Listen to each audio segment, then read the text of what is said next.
Estamos de volta com a Crítica na TV. O Amazonas tem conseguido reduzir os casos de meningite. O governo federal, inclusive, já anunciou a ampliação da oferta de vacinas contra a doença.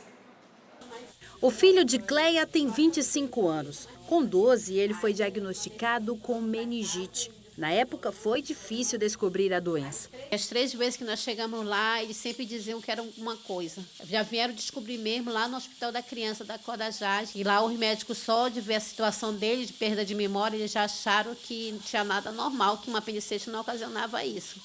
Foi quando eles descobriram que era a meningite. Hoje, ele tem sequelas e também outras doenças.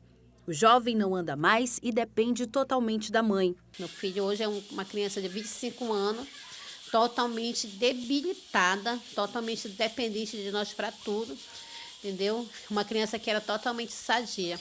A meningite é uma inflamação das membranas que afetam o cérebro. Os sintomas da doença são febre, dores de cabeça, nos músculos, pescoço e pode também aparecer manchas vermelhas na pele. Isso na ausência de qualquer outro sinal ou sintoma que caracterize uma infecção em outros órgãos, aí se levanta a possibilidade diagnóstica de ser meningite. Segundo a Secretaria de Estado de Saúde, em 2017 foram registrados 205 casos de meningite no Amazonas. Já em 2018, esse número caiu para 146 e esse ano já são 3 registros. Mas, apesar dessa redução, o que ainda preocupa as autoridades é aqui na capital.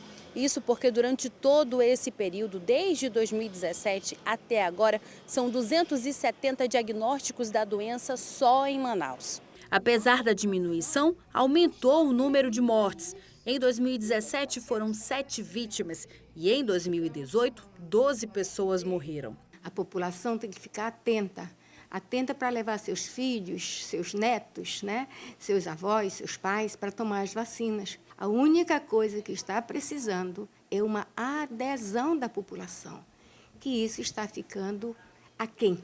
Por isso nós estamos com tantas mortes, por isso nós não estamos conseguindo alcançar a cobertura vacinal.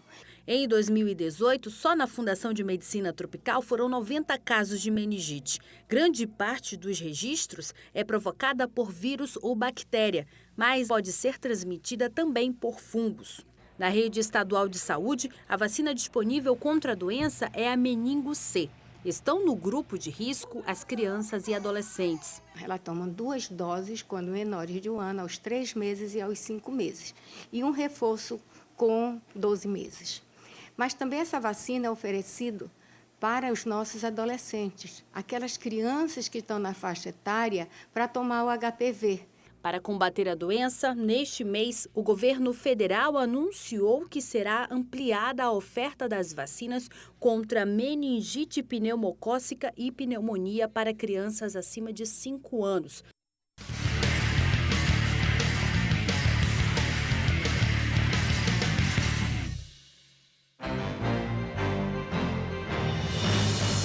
Manaus está no nível médio de risco de infestação do Aedes aegypti e das doenças transmitidas pelo mosquito.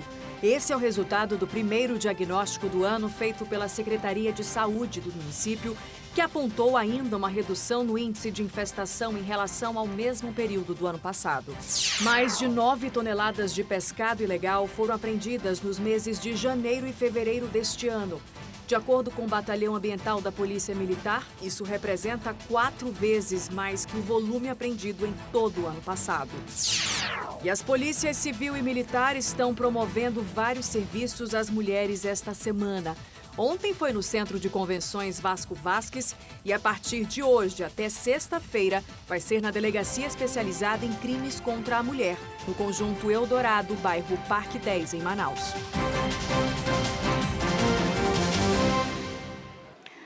E a Defensoria Pública promove essa semana audiências em abrigos de acolhimento para analisar a adoção de crianças e adolescentes.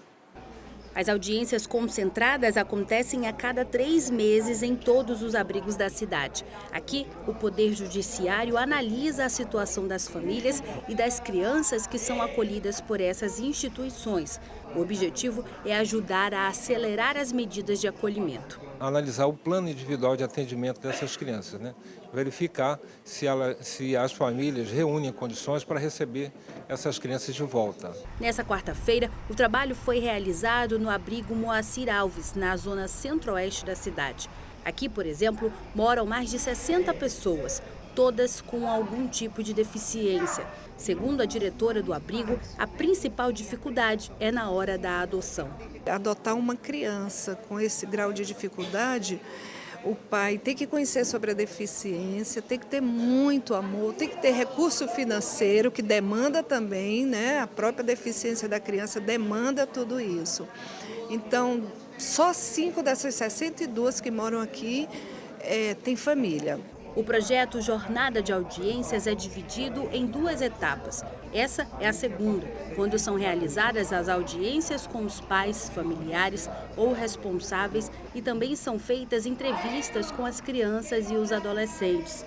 A primeira etapa, a equipe técnica do abrigo faz uma visita às famílias para verificar as condições em que elas estão vivendo. E a psicóloga, por exemplo, faz entrevista para saber se ela reúne também condições morais e intelectuais para poder receber a criança de volta. E a segunda etapa consiste na audiência concentrada. Cerca de 156 crianças e adolescentes vivem nos 9 abrigos em Manaus. Antes o ECA previa que nós viríamos a analisar isso pessoalmente, tanto a situação familiar quanto a situação do acolhido a cada 6 meses. Agora o ECA reduziu para 3. Então isso é importante porque a gente tem o contato com a família, o contato com a criança e a gente pode, naquele momento, obter melhores elementos para uma análise quanto à manutenção ou não do acolhimento, quanto à conveniência ou não da reinserção familiar, porque a regra é a reinserção familiar. O acolhimento é medida de exceção. No próximo dia 22 é o Dia Mundial da Água e hoje um fórum de debates lançou a programação da data aqui em Manaus. Tudo isso para chamar a atenção sobre a importância da preservação dos rios aqui no estado.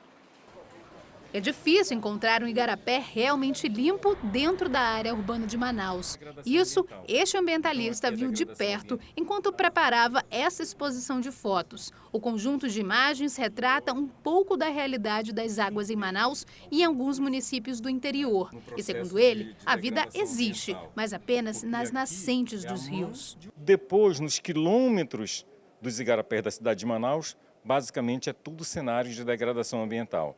E nós percebemos que a degradação é ambiental e humana. O assunto é discutido por esse fórum composto por diversas organizações ambientais. O grupo se reúne há quase 7 anos e procura soluções para minimizar o impacto nos principais rios da cidade, propondo políticas públicas que possam ajudar a recuperar o meio ambiente. Por exemplo, dos resíduos sólidos, né?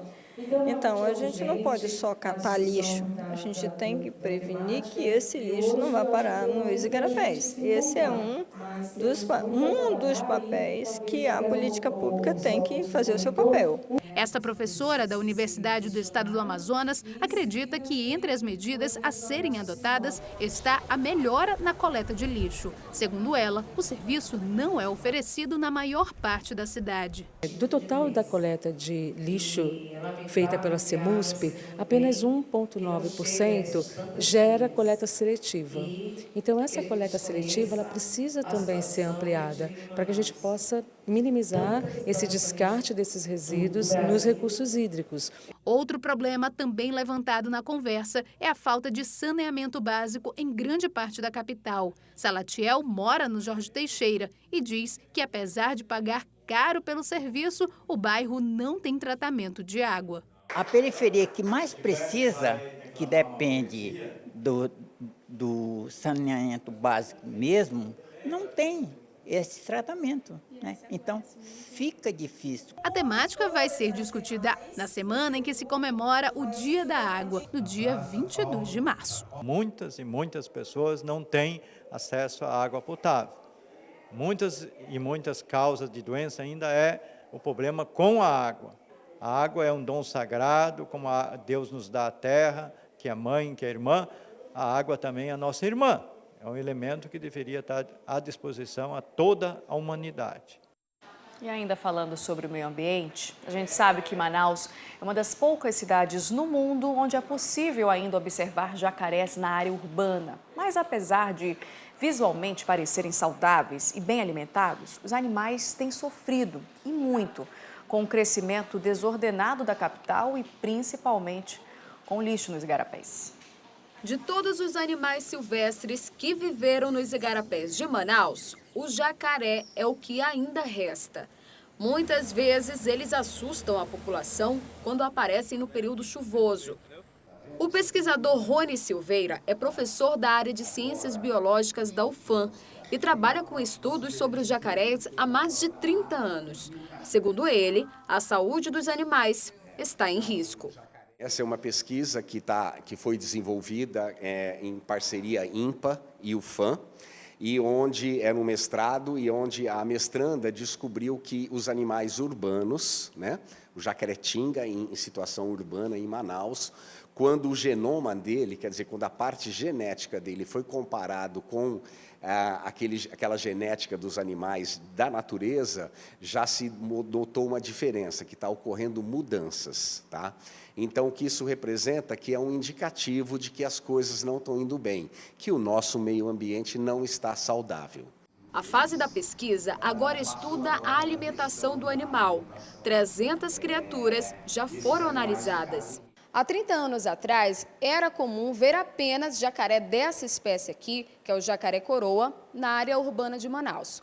Com o passar do tempo, a cidade foi crescendo e o jacaretinga também passou a ser visto na área urbana. Hoje em dia, é menos comum, mas também já pode acontecer de vermos espécies como essa aqui, que é o jacaré-açu, que pode chegar até 6 metros de comprimento, também já existe aqui nos igarapés de Manaus. Mas o que mais assusta é o que podemos encontrar dentro do estômago deles. Vidros, pedras, plásticos, muito lixo. Nesse vidro aqui, por exemplo, olha só, a gente já tirou um pouquinho do que pode ser encontrado dentro do estômago de um jacaré-açu. Tem esse pouco de plástico, mas também tem esse que é até dificultoso de tirar do vidro, não é, professor? Exatamente. É um volume muito grande, né? Isso é um saco de fibra, né? Muito grande, que a gente usa para guardar farinha e etc., né? Que foi para o igarapé e o bicho pegou, né? É uma coisa assim inimaginável, né? Olha, tá saindo. Que um animal, ó, tudo isso é um saco plástico, ó. Quer dizer, como é que um animal pode viver com uma coisa dessa, né? Outro fator preocupante é a mutação genética, causada por substâncias poluentes presentes na água. Segundo o pesquisador, os problemas podem atingir outros animais e também afetar de alguma forma os humanos. Ficamos muito preocupados, né? Porque se eles, que são muito mais resistentes do que nós em termos de sistema de defesa, né? Sistema imunológico, como chama, se eles já estão sofrendo, isso pode ocorrer com outros animais e conosco também, né? É só uma questão de tempo. Porque você tem que pensar como vai ser daqui a 50 anos, daqui a 100 anos, né? A gente tem que projetar assim, mesmo que eu não esteja mais aqui, mas eu tenho que pensar na população que vai ficar, né? Então, é um indicativo, é um alerta de que a gente precisa repensar os nossos corpos hídricos, né, os nossos igarapés, que há algumas décadas atrás eram balneários, né, incríveis para a gente se banhar, mas agora não, são basicamente esgotos a céu aberto, então a gente tem que ficar muito atento a isso, tentar errar menos daqui para frente. Que tristeza. Em instantes, a expectativa do comércio para a Páscoa. Agora são 7h42, a Crítica na TV volta no instantinho só. A Crítica na TV.